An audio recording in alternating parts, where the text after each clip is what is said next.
انما جزاء الذين يحاربون الله ورسوله ويسعون في الارض فسادا ان يقتلوا او يصلبوا او تقطع ايديهم وارجلهم من خلاف او ينفوا من الارض ذلك لهم خزي في الدنيا ولهم في الاخرة عذاب عظیم.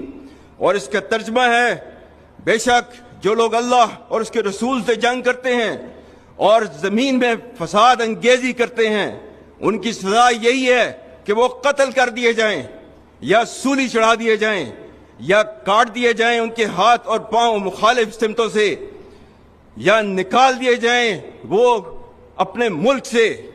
یہ ان کے لیے رسوائی ہے دنیا میں اور ان کے لیے آخرت میں عذاب عظیم ہے. اور سورہ مائدہ کی آیت 56 میں اللہ تعالیٰ فرماتا ہے، اور یہ جنگ جو اس کے راستے میں لڑ رہے ہوتے ہیں ان کو فتح کی نوید دیتا ہے. فَإِنَّ حِزْبَ اللَّهِ هُمُ الْغَالِبُونَ، بے شک اللہ کی جماعت ہی غالب رہے گی. اور سورہ آل عمران آیت نمبر 139 140 جس میں اللہ تعالیٰ نے نہ صرف فتح کے بارے میں بتایا ہے، یہ بھی کہا ہے کہ مایوسی نہیں دکھانی اس جنگ کے اندر.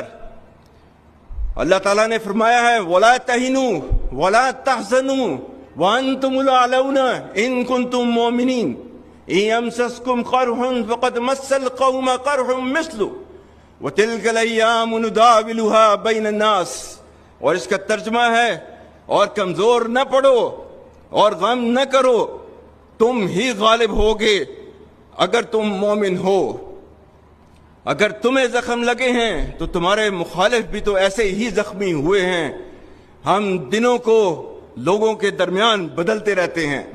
اللہ تعالیٰ نے کیا فرمایا ہے سورہ الحجرات آیت نمبر 6، یا ایھا الذین آمنوا ان جاءکم فاسق بنبأ فتبینوا ان تصیبوا قوما بجہالۃ